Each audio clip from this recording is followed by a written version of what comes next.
Há um livro que foi organizado pelo pessoal da Unicamp, que se chama Lukács,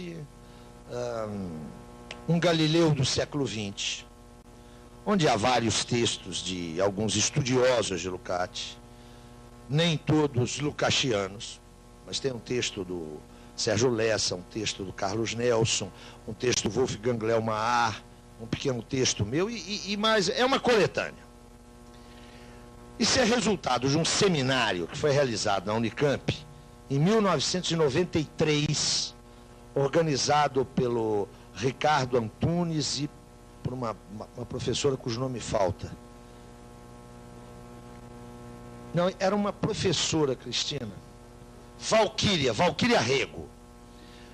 Eles organizaram um seminário para comemorar a passagem dos 70 anos de publicação de um texto do Lukács, que é um texto muito conhecido, muito famoso, História e Consciência de Classe. Nesse seminário, armou-se uma belíssima polêmica que envolveu todo mundo, acerca de uma posição que o Carlos Nelson levantou e que está no texto dele, e que ele reiteradamente vem defendendo. A posição do Carlos Nelson é a seguinte: que a obra do Lukács é absolutamente fundamental, que a ontologia é absolutamente fundamental, mas que as concepções que estão contidas na ontologia, essa é a minha interpretação do texto do Carlos Nelson, né? E creio que é uma interpretação correta, mas de qualquer jeito vocês dão uma olhada lá, está feita a referência, para ver se eu não estou introduzindo um viés qualquer. Mas a sustentação do Carlos Nelson é o seguinte: é que as concepções do Lukács na ontologia, atenção a isso, na ontologia, abrem pouco espaço para pensar a política. E que ele considera, Carlos Nelson, considera perfeitamente compatível pensar a dimensão política com fundamento na obra de Gramsci, sem que isso colida com a interpretação que ele faz do Lukács. Quando Carlos Nelson disse isso, foi uma confusão dos diabos. Sérgio Lessa na mesa pulou, esbravejou, estava lá no público o Paulo... Como é que é o nome? O Paulo Arantes, que também pulou, disse não é nada disso. Eu meti o meu pitaco na conversa e, na verdade, creio que todos nós estamos pensando nisso de maneira mais ou menos assistemática. A posição do Carlos Nelson é conhecida. A posição do Sérgio, e está aqui uma representante da posição do Sérgio, se eu não for muito fiel, ô Cristina, você me corrija. A posição do Sérgio é a seguinte: é que é possível desdobrar a partir da ontologia, lá da ontologia, não uma teoria política, mas lineamentos que permitam pensar a política, e, segundo o Sérgio, numa perspectiva mais clara, mais expressa, mais especificamente revolucionária. Não são duas posições que não estão fechadas. Me parece que o Sérgio vem estudando isso e não tem uma posição conclusiva. Carlos Nelson também levanta isso de um ponto de vista mais alusivo, mais sugestivo do que qualquer outra coisa. Olha, eu tenho muita dificuldade de avançar nesse debate. E digo por quê. A dimensão da ontologia, com os problemas que ela tem, porque tem, da ontologia no sentido da obra lucasiana, é uma dimensão de extrema magnitude. É uma obra que tem sido muito pouco estudada. É curioso que essa obra, que é uma obra monumental, não tenha, e há razões para isso, né, razões ligadas à cultura do nosso tempo, ao quadro sociopolítico hoje imperante, é uma obra que não teve a repercussão que merece. E os estudiosos, quase sempre, têm se prendido às dimensões, eu diria, mais universais do debate posto por Lukács. Isso significa que eu penso que a ontologia ainda é uma grande desconhecida. Há muito que explorar, há muito que desenvolver, há muito que aprofundar. O fato de eu afirmar que ela não tem a repercussão que ela merece não significa que já não haja uma massa crítica, um conjunto de estudos extremamente significativos no Brasil, na Itália, na Alemanha, sobretudo. A mim me parece que é perfeitamente possível perfeitamente possível, você extrair, desenvolver da arquitetura do Lukács, da ontologia, elementos fundamentais para pensar política. Isso me parece, sob esse ponto de vista, eu acho que a posição do Sérgio é uma posição bastante sólida, bastante fundada.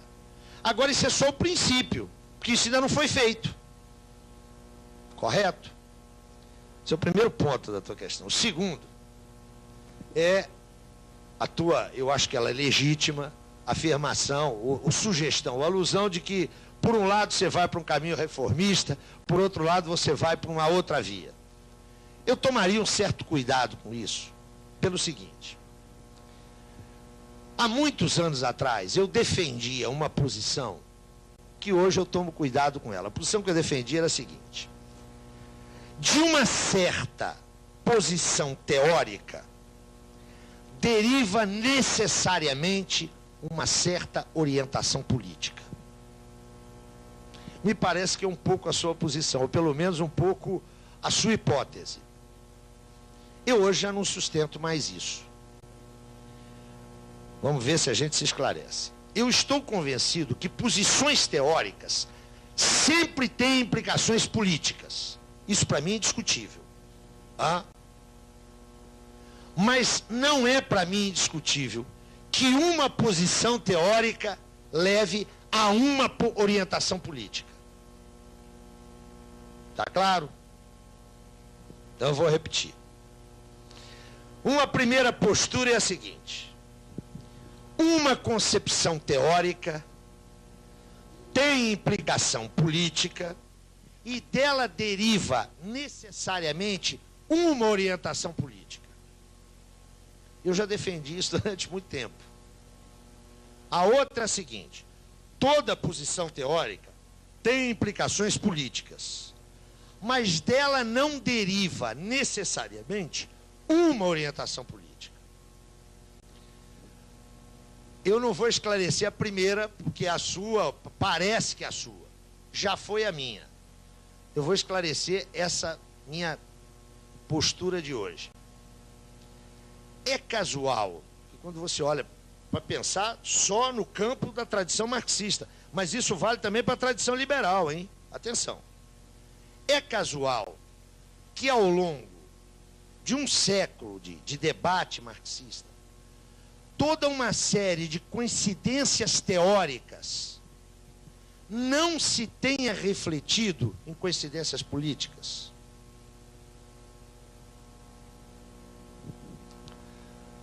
Ou o contrário.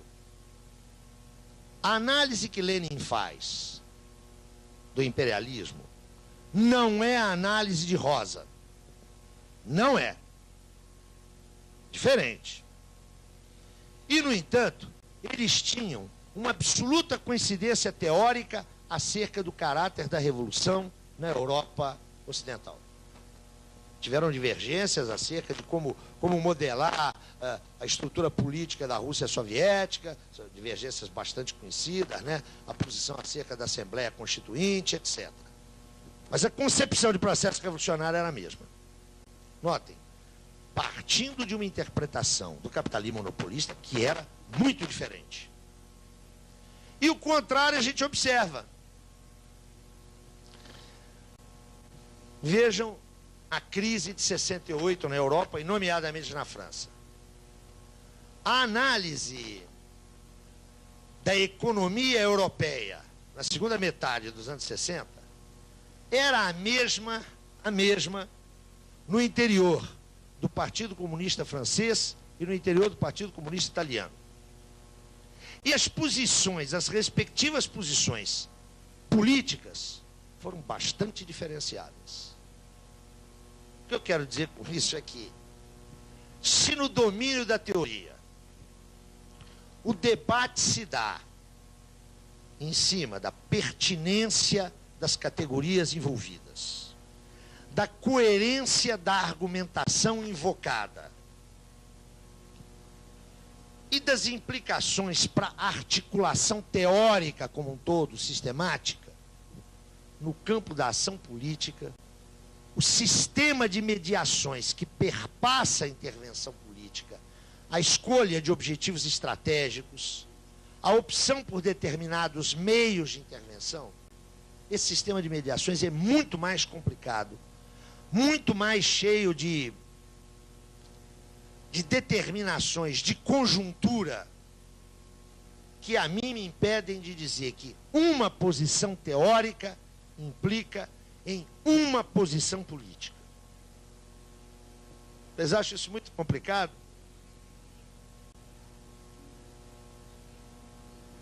Eu não diria para justificar, eu diria para explicar. Atenção, justificar não, mas para explicar. E é um elemento factual. Atenção, note. E é um elemento factual. Eu posso não gostar disso, mas ele é factual. Vamos dar uma paradinha aqui. Eu acho que trazer à discussão isso nos ajuda a pensar um bocado de coisas. Não sei se vários de vocês estavam naquele encontro que foi feito naquele auditório enorme aí anteontem, onde eu fiz uma ligeira intervenção e a gente conversou.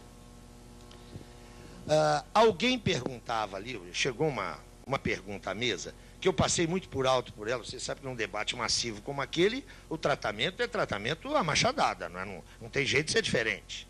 Alguém perguntava sobre o papel dos intelectuais hoje.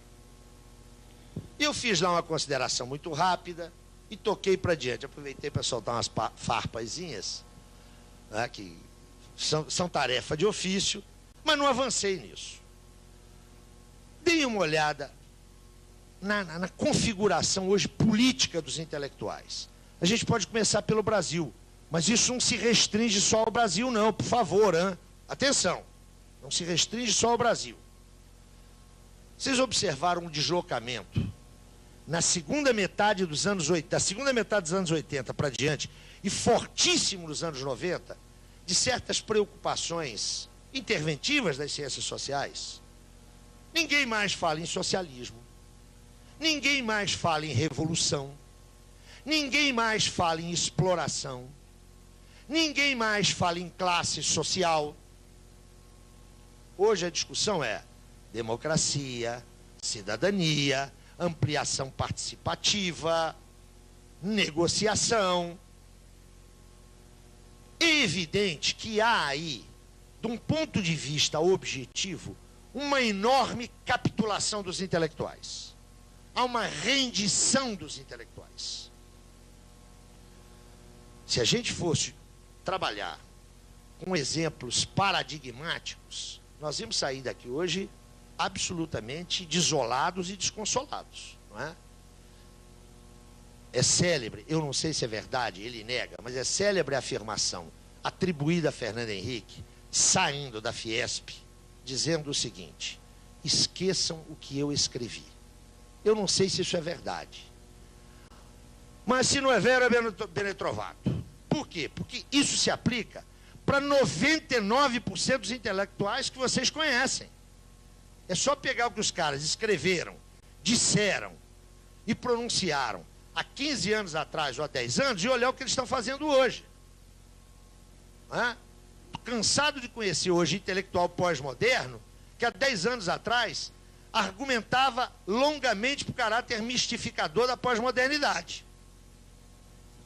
Eu posso atribuir isso a quê? Há aí um juízo moral a ser feito? A mim me parece que em casos, por exemplo, casos de pessoas que eu conheço, eu não tenho dúvida nenhuma em dizer, esse pessoal se corrompeu, se degradou. Mas esse juízo moral não resolve. Sabe por que não resolve? Porque não foi um caso, não foram 2 casos, não foram 3. Esse é um movimento muito mais amplo. Eu posso, portanto, conservar o meu juízo moral, mas ele não é explicativo. Eu preferiria pensar, em termos de uma análise mais ampla, que essa capitulação, que merece esse juízo moral, ele expressa um processo histórico mais de fundo, que não se esgota na biografia, nem na psicologia dos personagens. Esse giro dos intelectuais responde a um movimento histórico que esse sim deve ser analisado. Por que eu estou trazendo isso à colação? Porque é evidente que não me traz conforto nenhum como modestíssimo pensador, né, que procura ajudar aí o desenvolvimento da tradição marxista. Não me traz consolo nenhum, não me traz prazer nenhum ver companheiros que deram uma contribuição significativa, inclusive, mudarem de lado. Entretanto, eu só posso entender isso se eu saltar do juízo moral, da explicação psicológica individualizada, para um quadro maior. Eu acho que esses companheiros estão sinalizando um processo de fundo que eu tenho que entender. Agora, o que é mais curioso? O que é mais curioso é que alguns desses companheiros, quando a gente vai para o debate mais direto, continuam sustentando suas análises anteriores. Eles continuam sustentando isso. E continuam sustentando até com coerência e com competência teórica.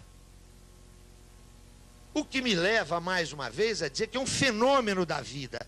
É factual. Eu posso gostar ou não gostar, mas eu não posso estabelecer uma relação direta, ou se vocês quiserem, uma relação causal entre análise teórica e uma orientação política.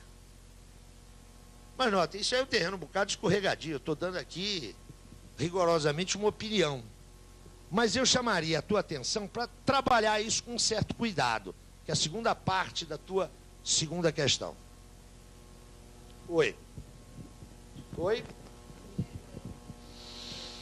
Não, eu não diria que é ecletismo, porque isso não se reproduz no domínio teórico. O que nós podíamos chamar é o seguinte: há uma inconsequência, uma incoerência, né, entre o quadro de referência, a conclusão analítica e a forma de intervenção.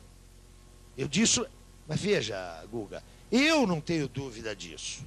Agora, quando você vai argumentar com... Deixa eu usar um exemplo bem duro aqui. É o exemplo de um pensador brasileiro importante, né? Com quem eu me encontrava 2 anos atrás. É um cara que, durante 6 anos, não abriu a boca para falar do governo Fernando Henrique. Não abriu a boca. E é um sujeito que tem audiência pública. Eu me encontrei com ele, fomos jantar, isso no Rio Grande, e eu disse, mas cara, você tá de boca calada, não está falando nada? Ele me disse, mas eu estou achando ótimo isso aí. Esse processo de abertura da economia brasileira destruiu completamente essa nossa burguesia rasteira, mesquinha, e aí falou tudo aquilo que eu penso da burguesia brasileira. Disse, mas rapaz, esse troço tem implicações aí, políticas, em termos, por exemplo, de soberania, que são muito complicadas. Ele disse, olha, quanto mais liquidar esses caras, melhor. Estamos discutindo a política de abertura de mercados. Tem que quebrar esses caras mesmo. Como é que é isso? E esse cara não está ganhando dinheiro, não foi cooptado. É uma posição. Esse cara está convencido que há um bloqueio tal na sociedade brasileira, um bloqueio no sentido de como fazer com que as demandas populares, da grande massa da população, se reflitam no quadro decisório, no quadro de decisão, que o cara acha que tem que quebrar mesmo. Eu acho que isso é um equívoco. Eu acho que no fundo disso tudo, sabe o que está? A revolução no Brasil. E para não ter dúvida do que é a revolução, né? É a quebra do monopólio oligárquico da terra, tudo que ela implica. É um processo muito difícil. É muito difícil. Quem acha que mudanças radicais na sociedade brasileira vão acontecer amanhã, às 8h30, está com o pé na lua. Eu acho que há um mecanismo geracional muito forte, está vinculado às gerações. O cara passa a vida inteira querendo quebrar essa estrutura de poder que está aí. Consegue muito pouco. Há uma rendição do ponto de vista interventivo. Vocês conhecem a ideologia do entrismo? Quem falava muito nisso era o Maurício Trachtenberg. Ganha aqui para a prefeitura municipal uma frente progressista, né? Essa coisa ampla, onde todos nós nos reconhecemos. Aí o cara que está na frente dessa coligação chama 3 ou 4 intelectuais de esquerda e diz, olha, venham trabalhar comigo. Vocês conhecem os limites, mas sabem o que podem fazer. E esses 3 ou 4 caras justificam a sua entrada. Não, alguém vai ocupar esse espaço. Vamos entrar e tentar comer a instituição por dentro. Olha, a gente pode achar que isso é uma ilusão, pode achar que isso é um equívoco, mas isso acontece. Eu não estou justificando, por favor. Não se trata de uma postura justificativa. Mas eu tenho que entender quais são os mecanismos que levam a isso. Não pode ser só o mecanismo do mau caratismo. Ainda que o mau caratismo exista. Marx é, no século XIX, fora das fileiras do movimento revolucionário, muito pouco conhecido.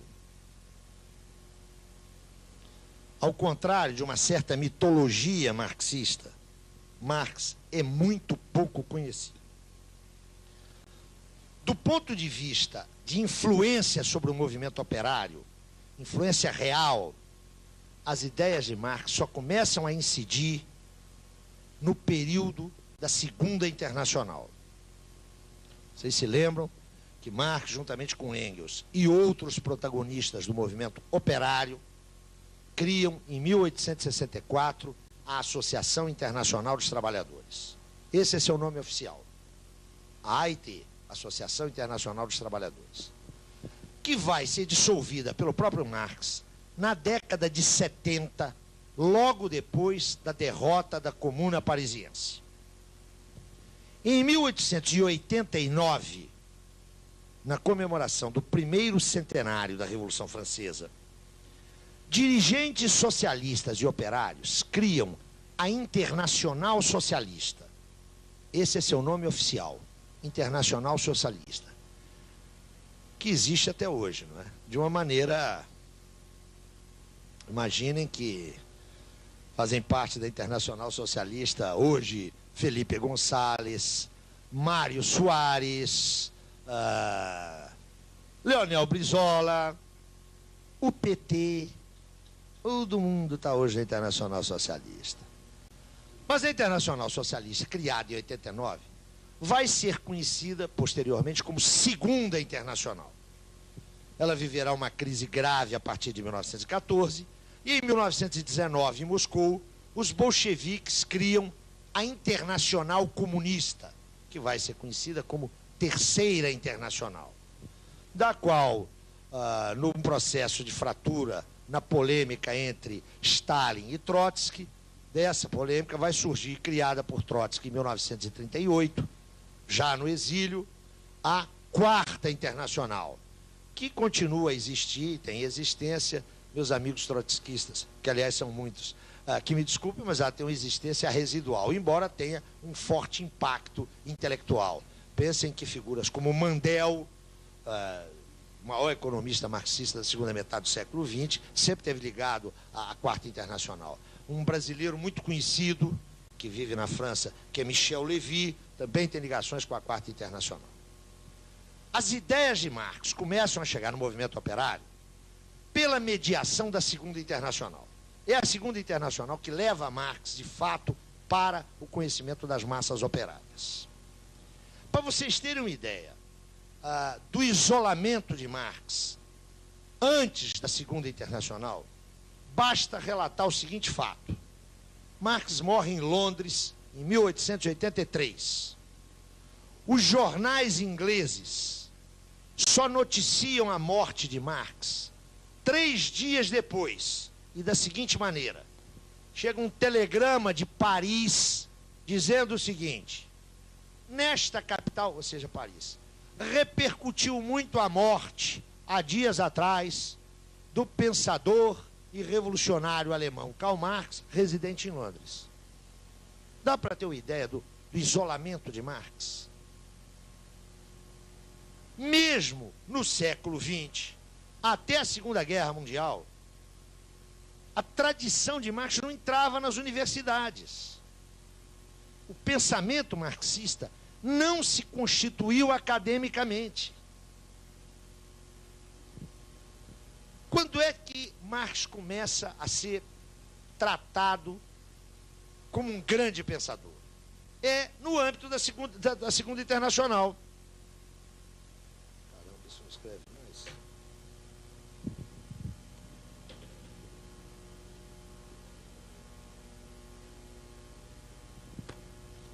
É a partir da criação da Segunda Internacional que a figura, o vulto e a influência de Marx se agrandam.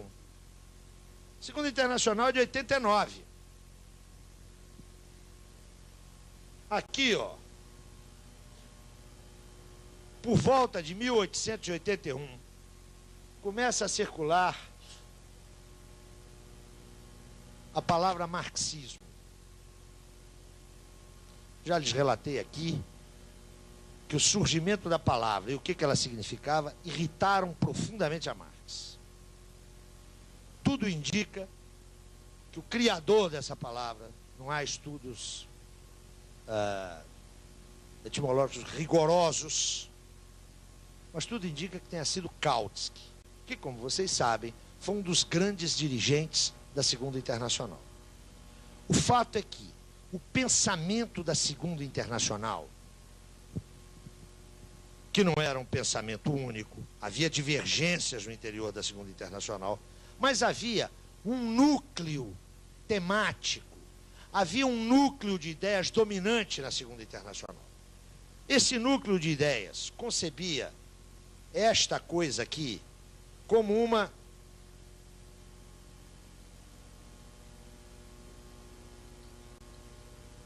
concepção de mundo. Aquilo que os alemães chamam de Weltanschauung. Marx teria criado uma concepção de mundo. E uma concepção de mundo constituída de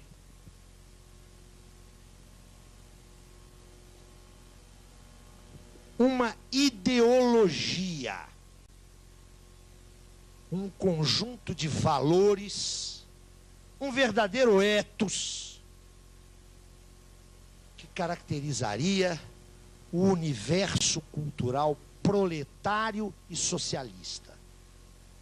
Por isso, ontem eu perdi um bocado de tempo para chamar a atenção que o conceito de ideologia, lá na obra de 45, 46, é um conceito crítico negativo. Isso aqui é outra acepção da palavra ideologia. Marx e Engels teriam criado uma concepção de mundo constituída, por uma ideologia, uma visão de mundo através de valores determinados. A ideologia socialista, a ideologia comunista ou a ideologia proletária.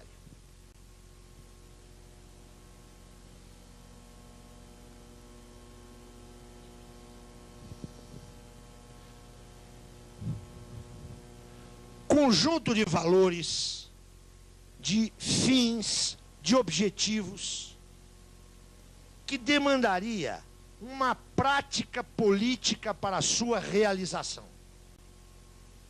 Essa prática política estaria vinculada a quê? A uma determinada ideia de revolução, a uma determinada ideia do poder político no processo pós-revolucionário.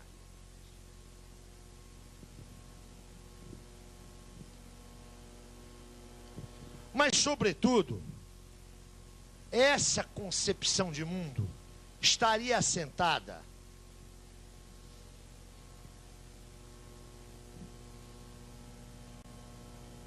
numa filosofia cuja suma seria o materialismo dialético.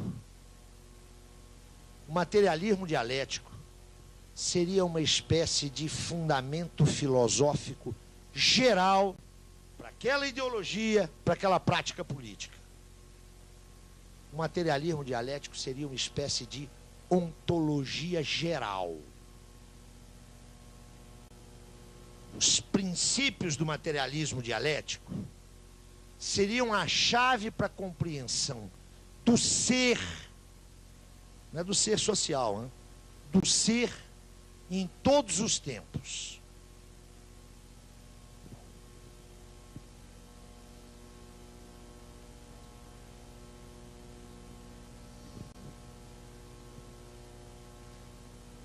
acoplado a esse materialismo dialético,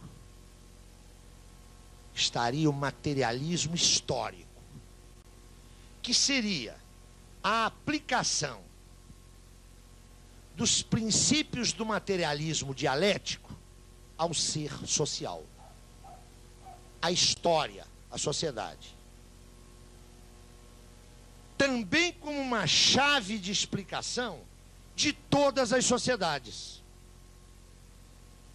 Vou entender a Grécia Antiga? Vou recorrer ao arsenal do materialismo histórico. Vou entender a China contemporânea? Eu tenho no materialismo histórico uma grade que orienta a minha análise. Notem, pensa-se aqui o marxismo como um sistema de saber. Então, em Marx haveria uma teoria econômica, haveria uma teoria política, uma teoria sociológica e por aí afora. Essa concepção teórica da Segunda Internacional é, até hoje, a concepção dominante nas áreas onde o marxismo se faz sentir com força. E mais um gancho aí para a tua primeira pergunta. Os marxistas formados no âmbito da Segunda Internacional rompem com ela politicamente. Vão criar a Terceira Internacional. Quem são esses marxistas? Lenin. Lenin é um típico marxista da Segunda Internacional. No âmbito da prática política, Lenin rompe com a Segunda Internacional. Basta pensar na polêmica dele com Kautsky. Mas a Terceira Internacional não rompe com a tradição da Segunda no domínio teórico. Não rompe. Rompe no domínio político. No domínio teórico não rompe. Essa tradição até hoje é uma tradição dominante. Só para vocês terem uma ideia. Eu olho muito a literatura didática dos núcleos que existem aí pelo Brasil inteiro. Aqui em Pernambuco com certeza existe. Eu estou atento sobretudo ao que se passa em São Paulo e no Rio Grande do Sul. Dos núcleos que fazem formação política. Formação política no âmbito sindical, no âmbito rural. Se vocês olharem essa literatura, é rigorosamente isso aqui. Rigorosamente isso aqui, não tem modificação nenhuma. O que está embutido aqui? O que está contido nessa visão? Que a partir da obra de Marx se constituiu um sistema de saber que me permite, a partir dele, a compreensão de todas as formações históricas. Aqui há uma universalidade no seguinte sentido: essa chave heurística, essa concepção de teoria, que por sua vez implica uma concepção de sociedade, de cultura, de história, essa concepção é válida atemporalmente. Pessoalmente, e aqui não há espaço para a gente debater isso, mas eu estou convencido que isso é um gravíssimo equívoco. Eu estou convencido que isso é um grave equívoco. Contra essa constituição que faz da obra de Marx uma suma quase teológica, é a chave explicativa para tudo em todos os tempos, a interpretação com a qual eu estou orientando essas nossas conversas, que é aquela que é a minha, e que, se fosse necessário, a gente podia debater longamente, mas infelizmente não cabe aqui. É só para sinalizar a resposta à tua formulação. Eu penso a obra de Marx de uma maneira diferente.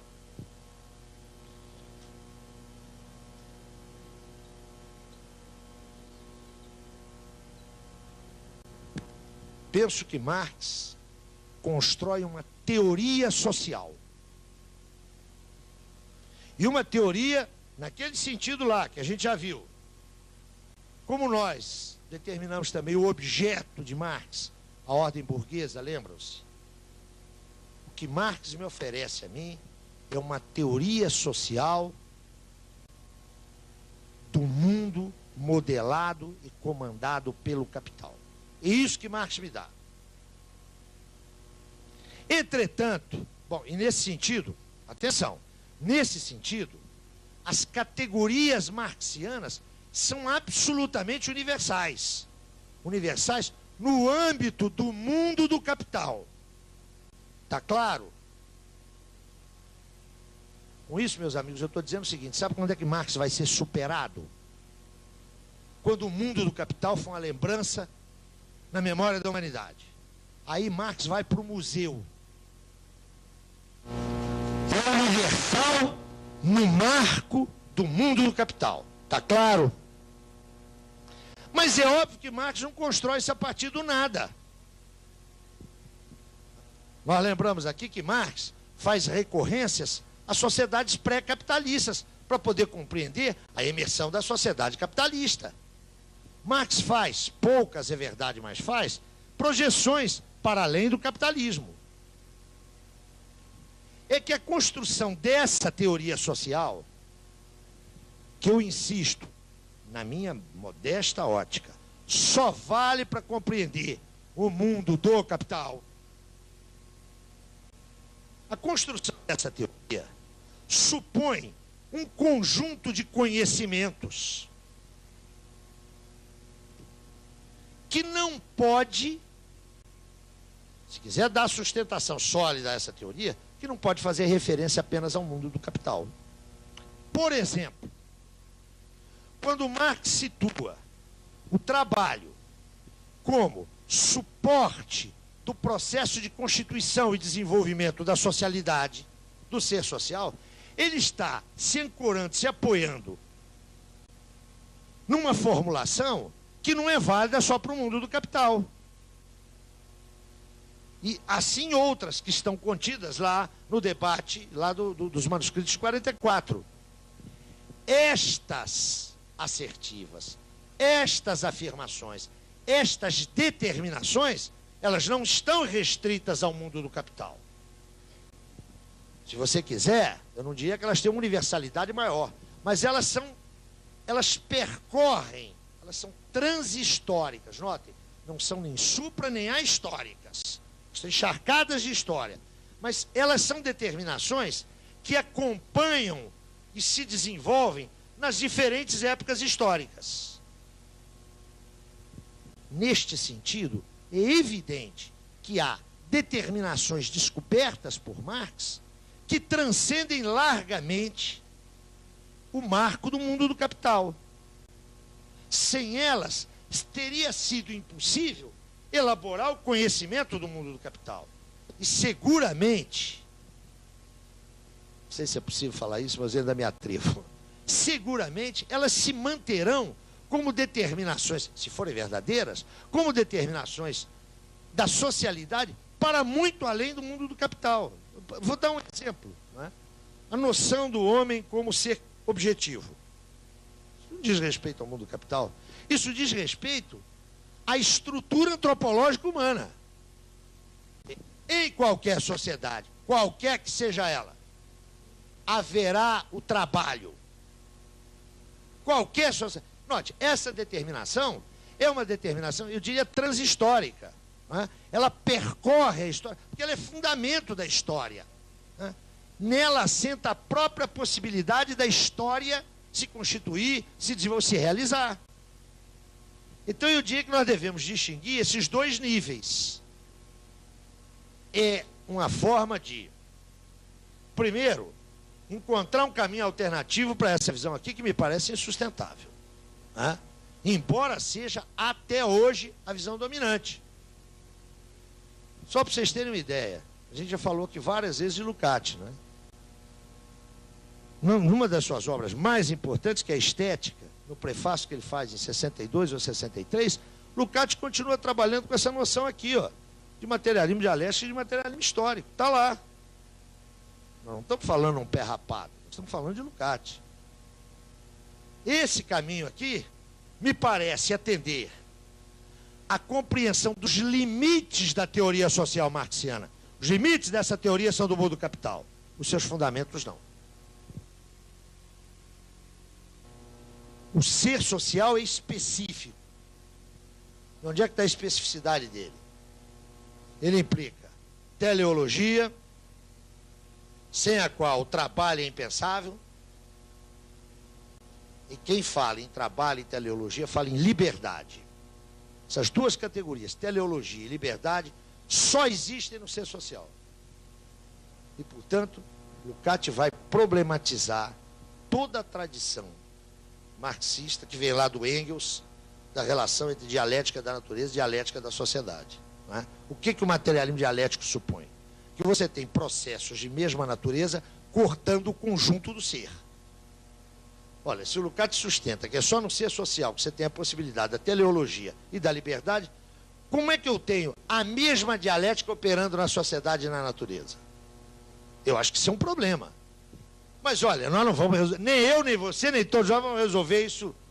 Isso aí é uma polêmica, meu nego, que já fez correr rios de tinta e vai fazer correr outros tantos. Evidentemente não é uma polêmica secundária, não é? Tem implicações inclusive políticas,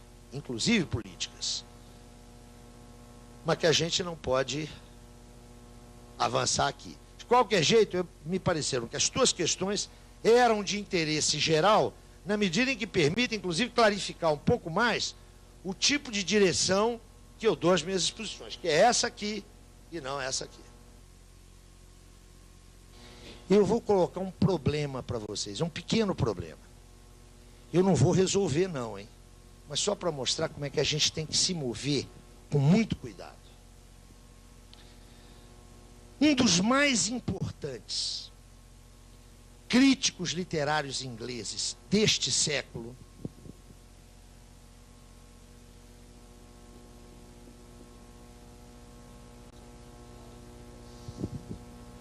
George Thompson, não é parente do E.P. Thompson, né? George Thompson, um dos maiores críticos literários deste século na Inglaterra, já falecido. Esse fulano era um marxista de carteirinha, hein? Um marxista de fazer gosto. Ele se pôs a estudar a tragédia grega. E ele produziu alguns estudos que são considerados estudos clássicos sobre a dramaturgia grega. E os produziu ali, ó, pensando a luta de classe, todas aquelas coisas.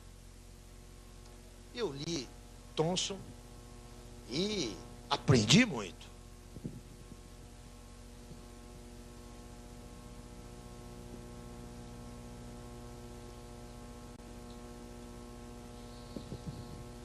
Depois me bateu nas mãos um livro que eu recomendo a todos vocês, tem uma boa tradução aqui no Brasil. Um livro chamado Paideia, alguém já conhece, falou aí atrás. Paideia, os ideais da cultura grega. De um alemão que se exilou nos Estados Unidos no período do fascismo, Werner Jaeger. Esse cara era um acadêmico. Marx, para ele, era uma remotíssima referência. E ele fez o seu estudo lázinho, minucioso, sem considerar a luta de classe, sem considerar todo o elenco dessas categorias que abrem o conhecimento da história lá da Grécia. Eu quero dizer para vocês o seguinte: quem quiser conhecer a Grécia e a tragédia grega, deve ler o Werner Jaeger. Thompson é um crítico fino, sensível, qualificado, mas eu pessoalmente estou convencido que ele transferiu para uma forma societal que não tem nada que ver com a elaboração dessas categorias que a gente mencionou aqui, e ele teve um resultado resultado de pesquisa muito pobre. Não é porque ele era menos inteligente ou menos preparado. Não é uma questão de talento de um ou de outro. É só para chamar a atenção que a gente tem que tomar muito cuidado para trabalhar com elementos analíticos, grades conceituais, sem levar em conta as especificidades históricas. Entenderam o que eu quero dizer aqui? Nem sempre aquele cara que detém um conhecimento teórico-metodológico, que em princípio é mais abrangente, vai nos dar conta da riqueza de um objeto. Isso sempre me impressionou muito.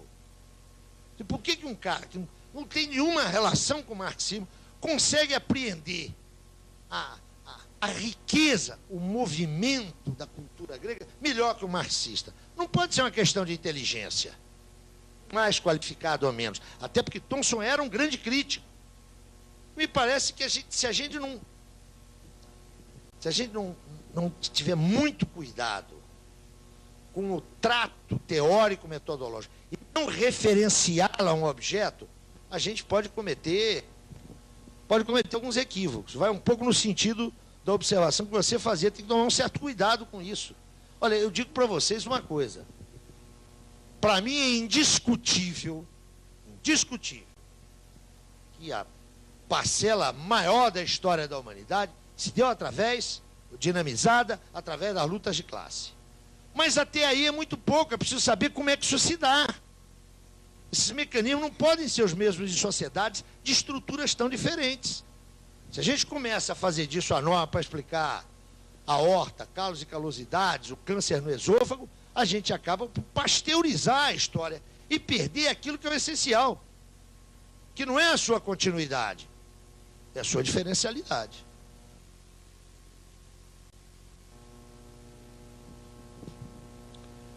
Marx vai para Londres, se estabelece em Londres e vai viver a pior década da sua vida. Os anos 50 são anos de uma miserabilidade, de um pauperismo quase absoluto. Eu fiz menção a isso naquele esforço biográfico que eu expus para vocês, creio que na segunda-feira. Não vou voltar a isso, apenas sinalizei a solidão intelectual de Marx, as dificílimas condições de vida em que ele se moveu, a sua família, até porque Engels também vai para a Inglaterra em 50, mas de 50 a 70, Engels ficará trabalhando na empresa familiar em Manchester. A partir dos anos 60, Engels pode dar uma contribuição maior ao orçamento de Marx, da família Marx, e nos anos 70 a vida de Marx se estabiliza e ele tem até, digamos, um certo conforto material. Inclusive porque consegue negociar com seu tio na Holanda a pequena, porém para ele significativa, parte do patrimônio familiar que seu pai houvera deixado. Os anos 50, todavia, no meio dessa miséria absoluta, foram anos fundamentais para a continuidade dos estudos de Marx. Derrotada a Revolução, em 1851-52, Marx dissolve a Liga dos Comunistas.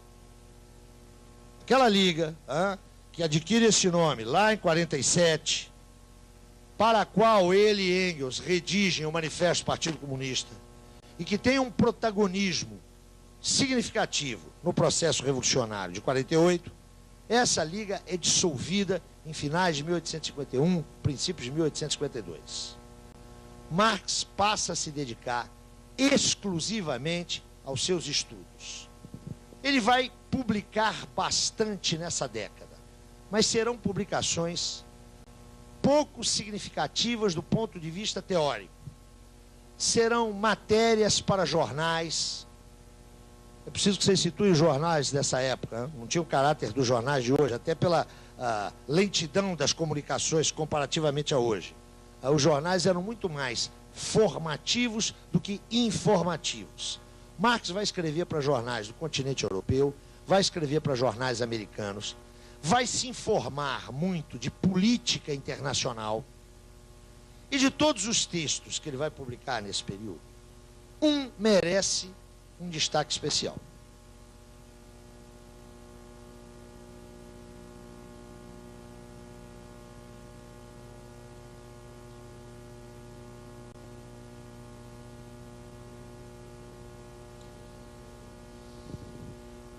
É um texto bastante conhecido, intitulado O 18 Brumário de Luiz Bonaparte. Eu vou fazer referência a esse texto em função do arcabouço analítico que ele traz. Vamos aos fatos. Com a Revolução de 48, cai a monarquia francesa. Em seguida, o governo provisório organiza um processo político-eleitoral. Elege-se um presidente da República.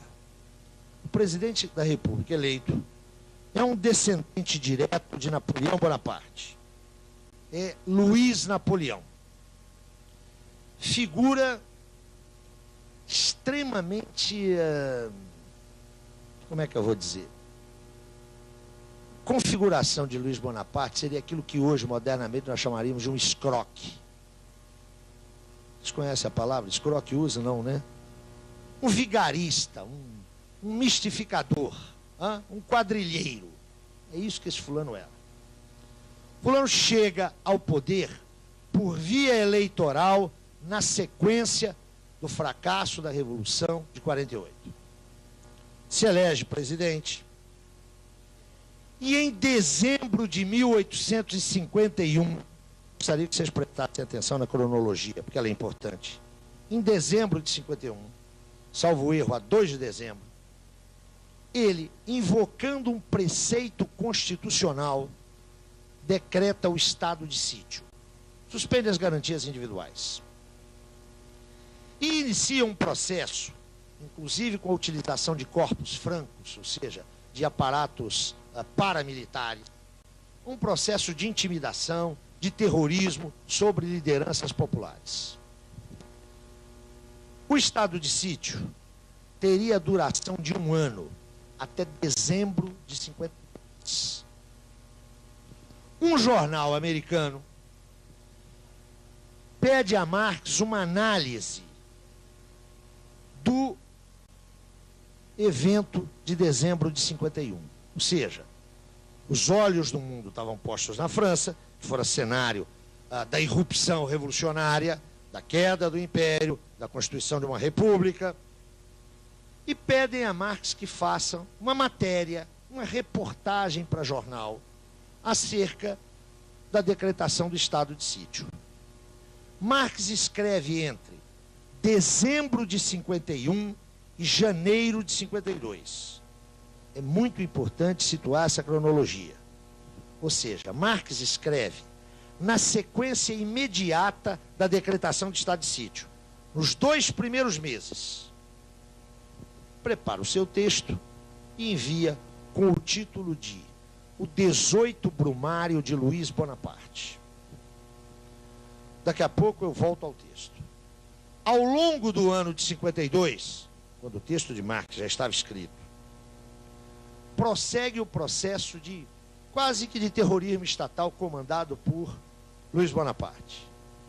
E quando, em dezembro de 52, cessaria o estado de sítio, Bonaparte restaura a monarquia, se põe como imperador da França, num ciclo que durará cerca de 20 anos.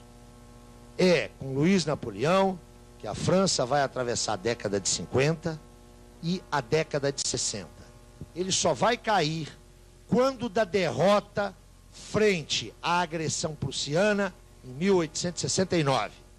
A derrota, como vocês sabem, precipita a Comuna de Paris em 70, que é aquilo que Marx chamou de a primeira tentativa de um governo operário, de uma ditadura do proletariado, que Marx então caracteriza como o assalto ao céu.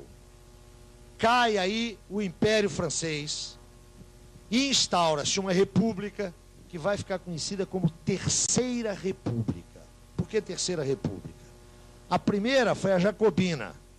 A segunda foi aquela que durou de 48 a 51.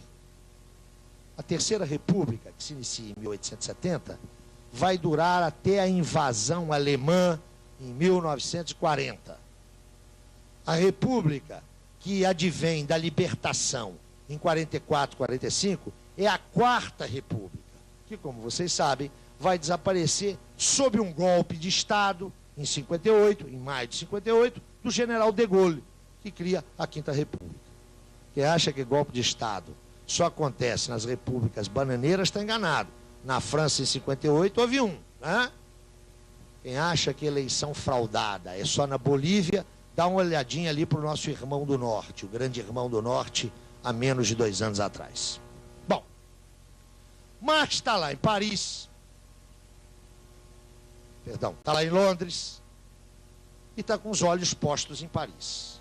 E ele escreve o que é uma reportagem para jornal, hein? O 18 Brumário de Luiz Bonaparte, estudado hoje nas universidades, especialmente nos cursos de Sociologia e de Teoria Política, é um texto que Marx escreveu para jornal.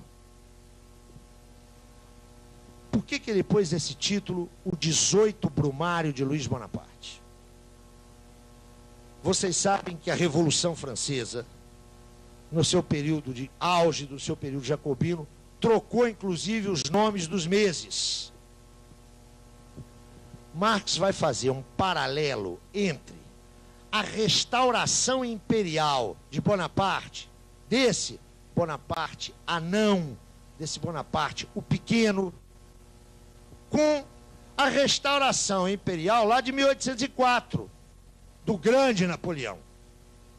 Mas notem que coisa curiosa. O 18 Brumário começa com uma paráfrase de Hegel. É ali que Marx retoma aquela paráfrase, faz a paráfrase hegeliana. A história acontece 2 vezes. A primeira como tragédia, a segunda como farsa. Ele vai tratar Luiz Napoleão, comparativamente ao velho Napoleão, como a segunda versão da história, mas não mais trágica, e agora farsante. Mas atenção, Marx está escrevendo, atenção para isso, Marx está escrevendo em dezembro de 51, janeiro de 52. O golpe que vai restaurar é lá de dezembro de 52, está claro? Marx está escrevendo antes da restauração. Eu estou enfatizando isso porque o texto de Marx antecipa o que vai acontecer. E não antecipa porque Marx tem uma bolinha de cristal, ou porque ele tem uma ligação mediúnica com quem lê o futuro. O texto é uma análise primorosa, do fracasso da Revolução de 48 e de como este fracasso redunda na eleição, notem, um processo eleitoral daquilo que era o espírito anti-48. Marx quer entender o seguinte: como é que aquilo que era a negação do que a França exigia, mais exatamente, do que os trabalhadores, as camadas populares e mesmo a pequena burguesia francesa exigiam, como é que isso pode, após um processo tão traumático, triunfar legalmente? Para fazer isso, primeiro Marx recorre a uma analogia com a grande revolução de 1789. Esse texto, são parênteses, esse texto é um texto delicioso, maravilhoso. Marx é, antes de tudo, um grande estilista, mas ele oferece uma dificuldade para quem não conhece a história. A compreensão desse texto demanda o conhecimento da Revolução Francesa. Claro, Marx pode fazer isso porque ele está há 50 anos só dela, né? A memória da Revolução está muito fresca quando ele está escrevendo. Quem for ler esse texto, que é um texto que eu recomendo enfaticamente, um texto belíssimo, lembre-se que tem essa pequena dificuldade. Não é que o texto de Marx é difícil, o texto é cristalino, meridiano. A dificuldade está nas nossas informações históricas. O problema não é de Marx. Por favor, não responsabilizem o velhinho alemão. Voltemos. Marx faz a análise do fracasso da Revolução de 48, mas, sobretudo, faz uma análise primorosa da estrutura de classes na França. É um exemplo, eu diria um exemplo paradigmático de como fazer análise de conjuntura. Aquele Marx que estava identificando no modo de produção capitalista duas classes fundamentais, quando se põe a fazer análise concreta, de situações concretas, mostra toda a sua sensibilidade, a sua finura, a sua capacidade analítica. Ele desmonta a estrutura de classes francesa, mostra a sua composição com 5 classes, traz à tona os interesses contraditórios, alguns conflituais, outros antagônicos, desse conjunto de classes. E mostra, muito especialmente, como Luiz Bonaparte, que era um déclassé, foi capaz de, num momento de crise social não resolvida, colocar-se como uma alternativa para uma determinada classe social. A alternativa para a grande burguesia financeira. Mas se apresentando não como seu candidato, mas recolhendo os seus votos entre aquela base social que Marx vai caracterizar como extremamente reacionária, que é a massa camponesa. Esse texto, que é um exemplo de finura analítica, tem uma peculiaridade. É que, analisando apenas a decretação do estado de sítio, que Marx considera um golpe de Estado, ele aponta para 2 elementos fundamentais. Primeiro elemento: como é que pode haver uma hipertrofia do executivo num marco que é constitucional, instaurando uma ditadura do executivo. E instaurando uma ditadura que, embora aparentemente não atendendo aos interesses específicos de nenhuma das classes, traz um déclassé, um desclassificado no sentido duplo, hein? Desclassificado político, mas ao mesmo tempo déclassé, que não representa organicamente nenhuma das classes em presença, mas faz dele o homem que é aceito por todos. Mais tarde isso vai ser chamado de bonapartismo, não é? Mas o que é importante nesse texto de Marx é que, fazendo uma análise de conjuntura a quente, no calor da hora, ele termina o texto de uma maneira genial. Ele termina dizendo o seguinte, é o último parágrafo do texto. Se Luiz Bonaparte, o anão, deitar sobre os seus ombros o manto imperial, o busto de Bonaparte, o grande, que está lá no alto da coluna Vendôme, esse busto vai cair. O que Marx quer dizer com isso? Esse texto é escrito, concluído em janeiro de 52. Se Luiz Napoleão restaura a monarquia, é a última vez que a monarquia tem chance na França. A do Napoleão, o grande, vai cair da coluna. Marx escreve isso em 52, janeiro. Em dezembro, Luiz Napoleão lança sobre os seus ombros a capa, o manto imperial, e foi a última aventura monárquica na França. Que Marx teve essa capacidade de antecipação, essa capacidade de previsão genial. Ele não tinha nenhum dote especial, não tinha nenhuma vinculação com a lei, né? Já foi dito aqui que este cidadão era um ateu impenitente. Eu estou mencionando esse texto porque essa possibilidade de previsão que está, eu vou voltar a isso depois, exemplarmente, emblematicamente contida nesse texto, é apenas a expressão de um fato. Marx foi capaz de apreender as principais tendências que estavam em confronto naquele processo e de antecipar o seu desfecho, de antecipá-la no plano teórico. Foi a correção da sua análise que lhe permitiu essa genial antecipação. E essa correção está ligada a quê? Está ligada ao acúmulo a que ele já se alçara do ponto de vista do conhecimento das leis. Leis. É um positivista, é um naturalista. Tem nada disso. Das leis que regem o funcionamento da sociedade capitalista. Leis que não têm o caráter de leis físicas, que são apenas tendências, não mais que tendências. E quem fala em tendência, fala em contratendência, fala em possibilidade de intervenção humana.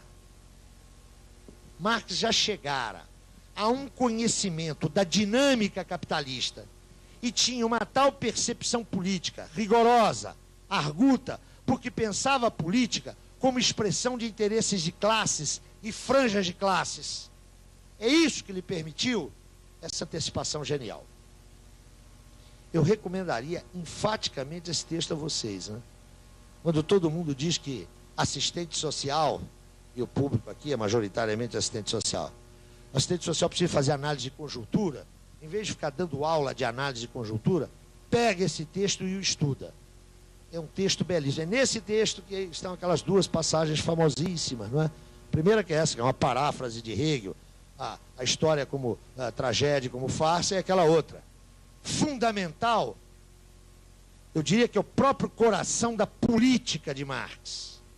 Os homens fazem a sua história, mas não a fazem em condições que escolhem. Atenção para isso, hein?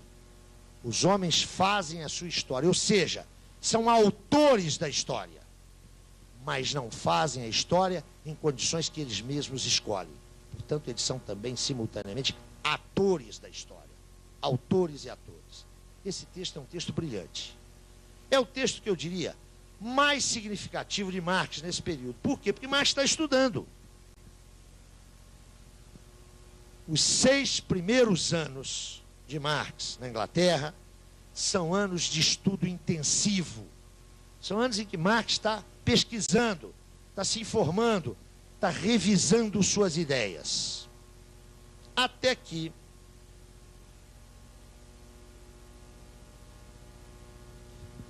no ano da graça de Nosso Senhor Jesus Cristo, de 1856, ele, que está acompanhando a conjuntura mundial, está com o olho posto lá na Índia. O que está acontecendo com a colonização britânica na Índia?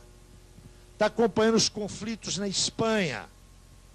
Está de olho na América Latina. Ontem, a propósito de uma questão que foi a sua, dizíamos como é que Marx estava informado. E, ao mesmo tempo, como é que às vezes ele também estava mal informado.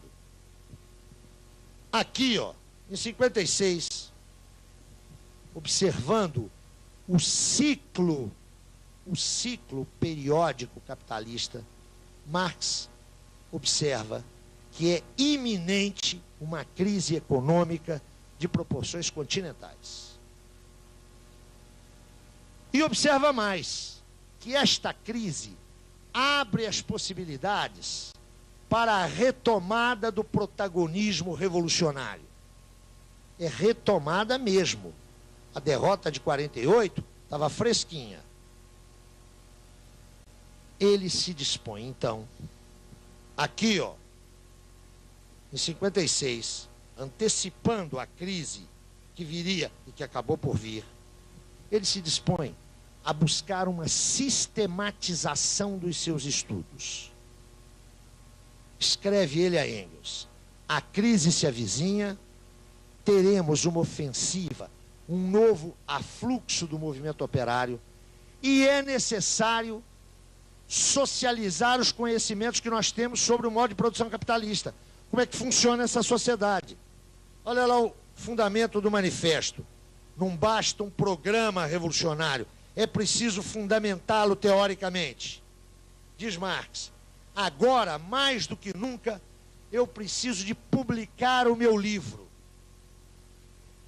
Que meu livro é esse? Desde 47, desde a publicação da Miséria da Filosofia, Marx está anunciando aos seus amigos e a alguns editores que ele está quase acabando de produzir uma crítica da economia política. Desde 47 ele vem anunciando isso, hein? Está lá no meio da Revolução, ele diz: estou escrevendo a crítica da economia política. Em 1851, ele firma um contrato com o editor e diz que dentro de meses entregará o manuscrito. Esse manuscrito vai demorar 20 anos para sair, hein? 20. Aqui, ó, esse tempo todo ele está dizendo: estou trabalhando na minha crítica da economia política. E estava. Atenção, estava. Só que o parto não foi, a gestação não foi de 9 meses, foi de 20 anos. Em 56, ele disse: agora eu vou escrever o meu livro. E agora ele se põe a escrever.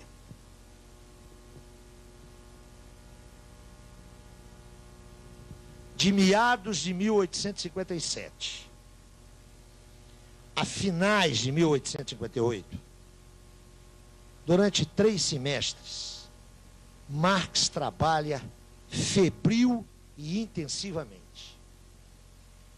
Esse é um momento de pico, é um momento álgido, é um momento de clímax da sua produtividade intelectual. O resultado desse trabalho intensivo é um enorme manuscrito. Já contei a história dele aqui lá no princípio. É um enorme manuscrito. Foi publicado pela primeira vez entre 1939 e 41, numa edição precária por razões filológicas, e de fato só foi publicado numa edição confiável em 1954. Esse manuscrito não tinha título. Os editores colocaram o seguinte título: Elementos fundamentais para a crítica da economia política. Rascunho, porque é rascunho mesmo. Marx deixou esboçado um grande manuscrito, que ele não preparou para publicação, portanto ficou conhecido como rascunho. Repito o título: Elementos fundamentais para a crítica da economia política, rascunho, 1857, 1858. Por que tem esse título tão grande dado pelos editores? Porque outros rascunhos foram produzidos, lembram-se? 61, 63, 63, 65. Em alemão, esse enorme título tem como primeira palavra Grundrisse, que é a forma como esse texto é conhecido e apresentado nas bibliografias. Os famosos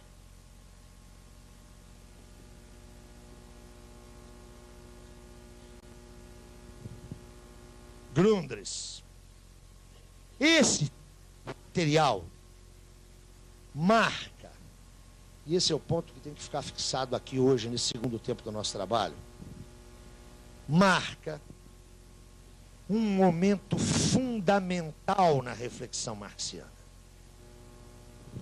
Notem que, em termos de livro, Marx ficou silente por 12 anos. O último livro foi A Miséria da Filosofia.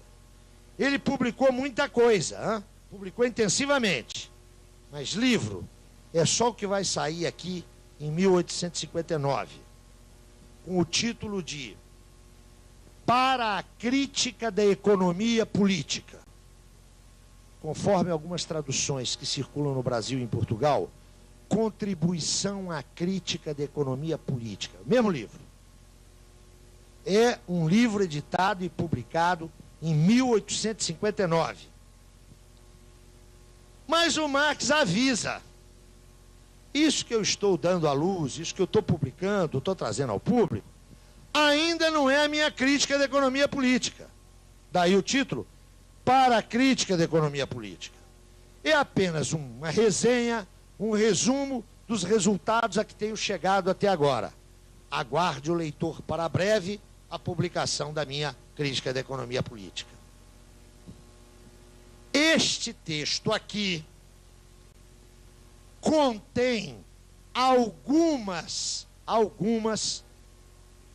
das conclusões a que Marx chegara nos manuscritos de 57 e 58. Mas atenção, esse texto é um pequeno livro, muito pequeno, que apenas esboça alguns desenvolvimentos desse material aqui. O que está nesse material? Vocês se lembram de 1843, manuscrito de Kreuzner?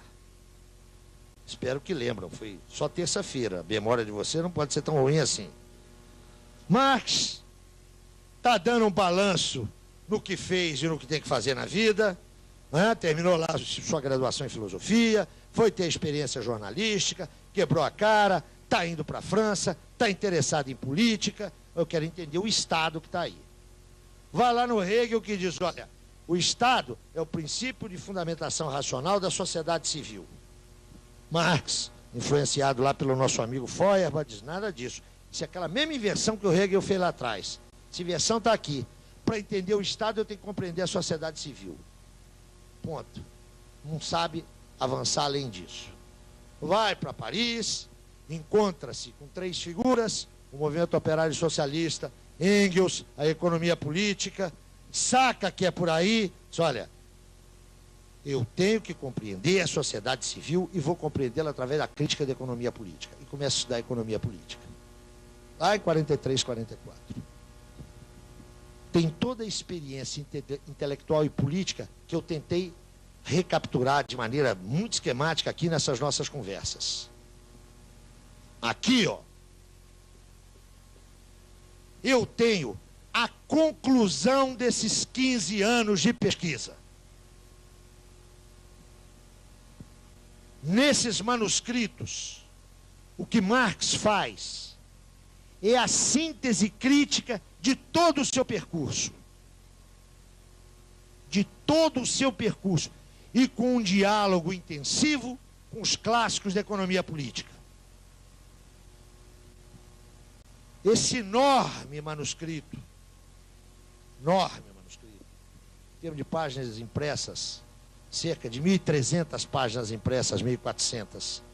Esse enorme manuscrito é a síntese de toda a sua investigação.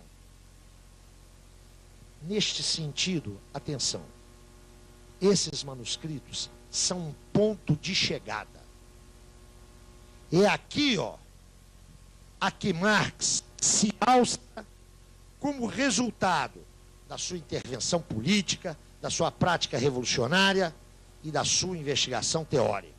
Aqui está a síntese do seu trabalho.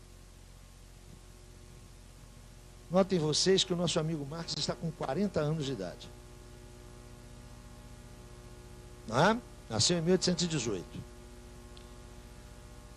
Do ponto de vista biográfico, isso aí assinala a maturidade intelectual de Marx.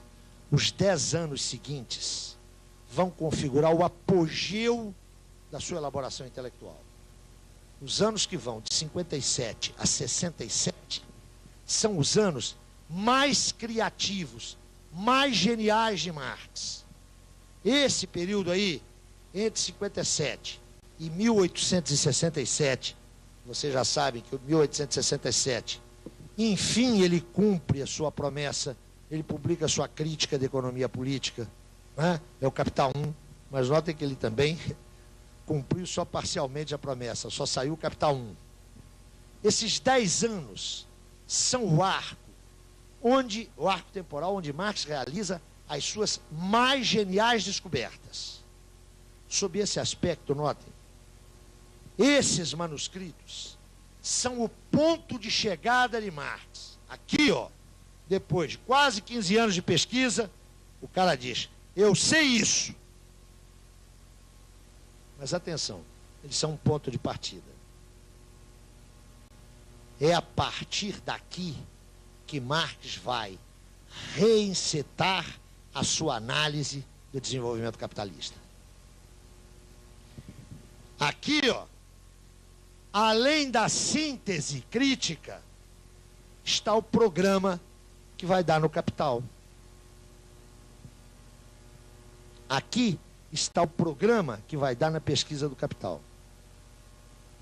Dá para perceber a longa elaboração teórico-metodológica de Marx? É só aqui, ó, como resultado da continuidade da sua pesquisa, mas também de abandonos, de mudanças, de rotas diferenciadas. É só aqui que ele estará em condições de enfrentar aquela esfinge que ele já vinha enfrentando desde 43, 44. Eu brincava aqui com vocês. Marx não ficou um mês, 10 anos dentro do Museu Britânico, se indagando, como é que eu vou estudar o capitalismo? Não. Ele estudou durante quase 15 anos, acumulou, errou, retificou, revisou, refundiu, corrigiu. E agora ele diz, vou escrever a minha crítica da economia política. E ele recomeça o seu exame. Agora dá para ele apresentar categorias, não dá?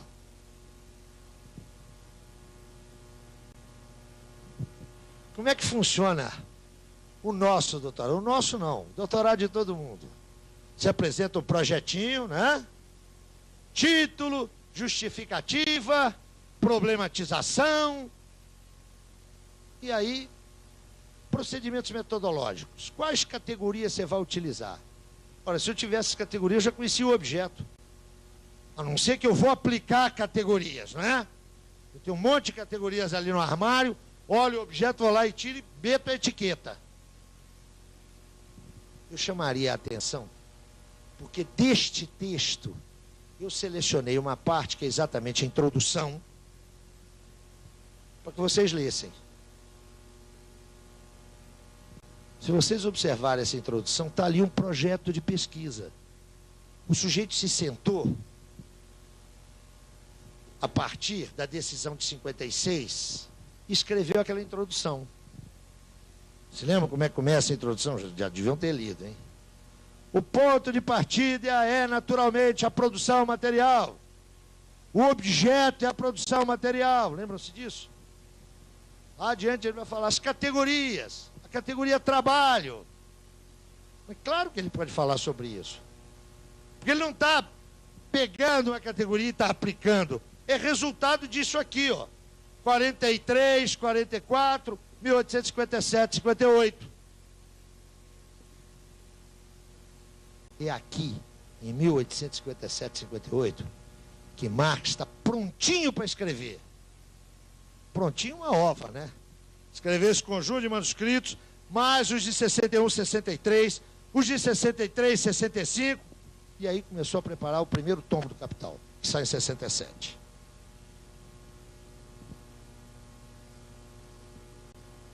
A vida inteira, é isso mesmo, alguém falou aí. Marx não foi o trabalhador intelectual que nós somos, né? Não diria nós, mas a maioria dos professores da universidade. Você produz um projeto a cada 2 anos, não é? Muda de objeto com uma facilidade, depende daquilo que estão financiando, não é isso? Você produz 700 relatórios ao longo da vida acadêmica e leva-os todos para sua tumba, ou seja, para o vale comum do nada. Aqui, ó, é obra de uma vida. Isso não vale só para Marx, não, né? O grande pesquisador é aquele, repito, que tem uma pergunta que o persegue a vida inteira. Grande pesquisador no Brasil é Caio Prado Júnior. Grande pesquisador é o Florestan. Grande pesquisador é o Nelson Werneck Sodré. Agora, aquela última tese, que foi defendida com muito sucesso ali no campus ao lado da Marginal Pinheiros, e que vai virar seguramente um êxito editorial da Companhia das Letras, a gente vai esquecer dela daqui a 6 meses. Se alguma coisa ficar desses dias, dessas horas que passamos juntos, não sei se vou rever vocês aí pelas esquinas do mundo, que fique só uma coisa. O que caracteriza o intelectual é saber distinguir o adjetivo do substantivo. Para conhecer o Brasil, provavelmente aí não precisa ler nenhuma tese universitária, mas tem que ler Euclides da Cunha. Sabe? Tem que ir na fonte, tem que ir naquele que pegou a questão essencial. Mas é mais importante estudar as representações sociais da pobreza, vocês não acham? Não é legal isso? Como é que os sujeitos estão percepcionando a sua miséria? Adoro estudar a representação social. Proponho até que façamos o estudo da representação social do pão. E depois que a gente concluir o relatório, a gente pega essa representação aí e dá para o cara comer. Não é? O sujeito come a representação do pão e outras coisas mais. Aqui, ó, eu tenho o produto de uma vida, mas que é um ponto de chegada e também um ponto de partida. Aqui, Marx está a caminho do Capital. Os manuscritos de 61 e 63, 63 e 65 e o Capital 1 vão ser a objetivação. Fundamentalmente o Capital 1 será uma objetivação desse trabalho aí. Mas é evidente que o Capital 1 não refrata toda essa riqueza. Esse material seria utilizado como material de pesquisa por Marx para depois. Aqui estão as aquisições teórico-metodológicas definitivas de Marx. O Capital vai apresentar outras, mais avançadas, mais sofisticadas. Entretanto, é a partir daqui que Marx estabelece a sua relação metodológica com o seu objeto. É aqui, nesse texto, logo na abertura, e por isso eu sugiro a leitura dessa introdução, que Marx vai fazer as suas conclusivas observações teórico-metodológicas. Isso significa que nesse conjunto textual eu tenho o suporte a partir do qual Marx enceta a sua análise da ordem burguesa. E é por isso que o nosso curso, essa sequência de 5 comícios, vai se deter aqui, porque é isso aqui que nos permite ver como Marx tratou o seu objeto. Antes de prosseguir, de entrar nessa estrutura aí, 2 observações fundamentais.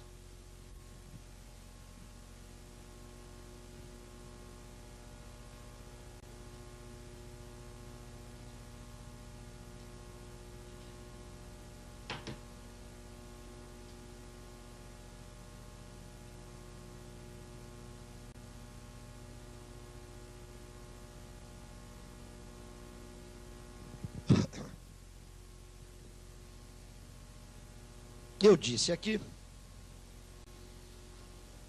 e já tematizei isso rapidamente, vou voltar a isso, já com mais materiais para a gente pensar, com o acúmulo que já temos desses 2 ou 3 dias. Eu disse aqui há pouco que nos manuscritos de 57 e 58 há uma enorme riqueza que não se refrata inteiramente no Capital. Mencionei os manuscritos de 61, 63, 63 e 65. 67, Marx publica Capital 1. É evidente que o Capital 1 só é possível a partir desse conjunto de manuscritos. Mas o Capital 1 não é esse conjunto de manuscritos. Esses manuscritos não são o rascunho do Capital. E por quê? Porque Marx sempre teve muita clareza acerca de uma distinção formal entre método de investigação e método de exposição.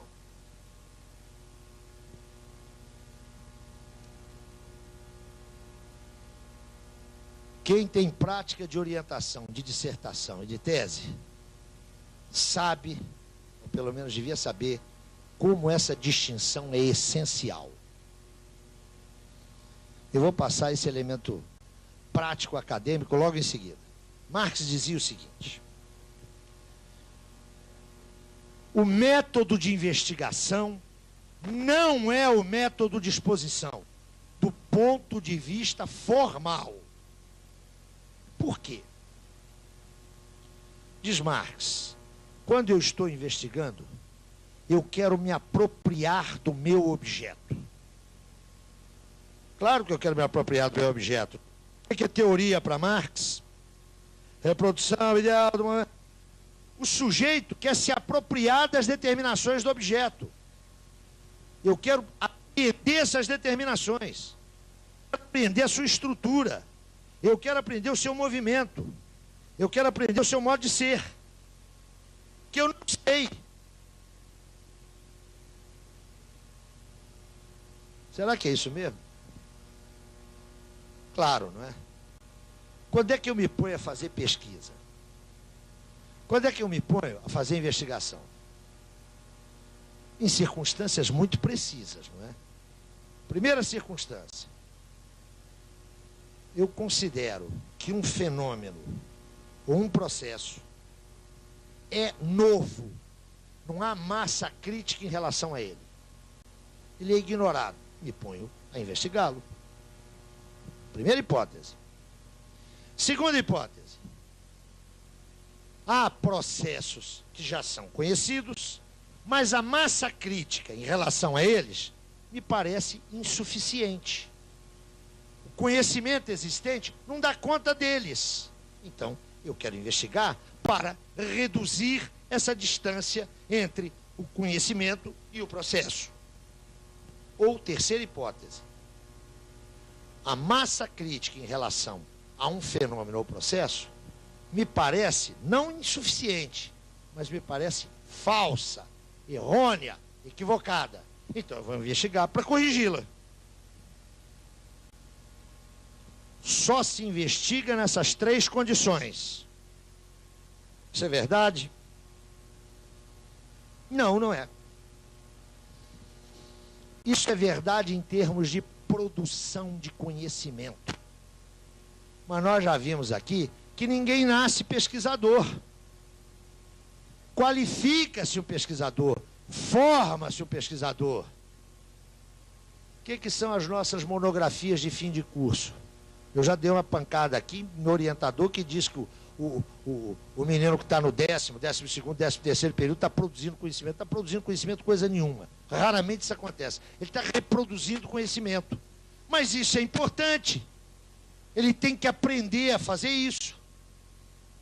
As nossas dissertações de mestrado são elementos de formação de pesquisador. Ele já devia ser um pesquisador no doutorado, não é? Não confundam, por favor, a investigação a que eu estou me referindo aqui, que é a investigação para produção de conhecimento, e é dessa que Marx trata, e essa investigação que se faz na universidade, não é? Que a gente sabe como é que ela é feita. A gente descobre a roda, o papel, a pólvora, chega-se às vezes até a bússola, o que é um passo extraordinário. Marx dirá: eu vou investigar porque considero ou que o objeto não está suficientemente conhecido, ou que o objeto é novo, ou que os conhecimentos sobre ele não são apenas insuficientes, mas são mistificadores. Neste momento, eu mobilizo conhecimentos existentes, e daí a importância, nós já falamos aqui, da cultura do investigador. Investigador ignorante, pesquisa pobre ou reiterativa. Eu vou mobilizar os conhecimentos existentes, eu vou confrontá-los com o objeto. Eu vou tratar de apreender o movimento do objeto. Para poder, olha lá a teoria, para poder refigurá-lo idealmente. Esse é o processo de investigação. Marx passou 15 anos fazendo isso. Vai registrar isso naqueles manuscritos ali de 57 e 58. Outra coisa é a exposição. Quando eu vou redigir o meu livro, quando eu vou redigir a minha tese, quando eu vou redigir o meu ensaio, eu tenho um ponto de partida que é inteiramente diferente. Eu já tenho a investigação feita. O meu ponto de partida, na exposição, na redação, já é o resultado da investigação. Ora, formalmente, esses processos são distintos. Ponto de partida aqui, ó, é a pergunta. O ponto de partida aqui é a resposta que eu já tenho. Está clara essa distinção? É por isso que a riqueza dos manuscritos de 57 e 58 não aparece como tal em nenhum dos textos que Marx publica. Até porque aqui, ó, é o registro da pesquisa, da investigação. Aqui há pistas, há indicações, há sugestões que ele não explora, que ele não aprofunda, que ele deixa de lado. Lá o Capital não. O Capital 1, ele mesmo disse, o Capital é um todo artístico. Pode mudar um capítulo daqueles. Aqui, o estatuto desses textos é outro. Eu quero insistir muito nisso aqui, viu, meus amigos? Os manuscritos de Marx são importantíssimos. E não é por acaso que eu estou chegando naquilo que eu espero que seja o anticlímax desse curso, ou desses 5 comícios, me detendo num manuscrito. Agora, por favor, é preciso tomar cuidado com o estatuto que a gente confira a esses manuscritos. Os inéditos de Marx são de 2 naturezas. Aqueles materiais que ele não redigiu para publicação, é o caso desse aqui, é o caso dos textos de 44, e aqueles que ele redigiu para publicação e por algum motivo não editou. Foi redigida para publicação a ideologia alemã. Mas Engels mesmo esclarece. Nós achamos que não tínhamos que lutar pela publicação desse texto, por um acerto de contas conosco. E a gente precisava de se auto-esclarecer. Feito isso, pau na máquina. É evidente que o estatuto de um texto daquele não é o mesmo estatuto desse. Mas há mais. Há textos que foram redigidos para a publicação e Marx não os quis publicar. É o caso de um texto que hoje faz as delícias dos assistentes sociais, que é o famoso capítulo 6º inédito do Capital. Marx preparou o texto para publicação. Pronto para publicação. E não o publicou, podendo fazê-lo. Por que ele tomou essa decisão?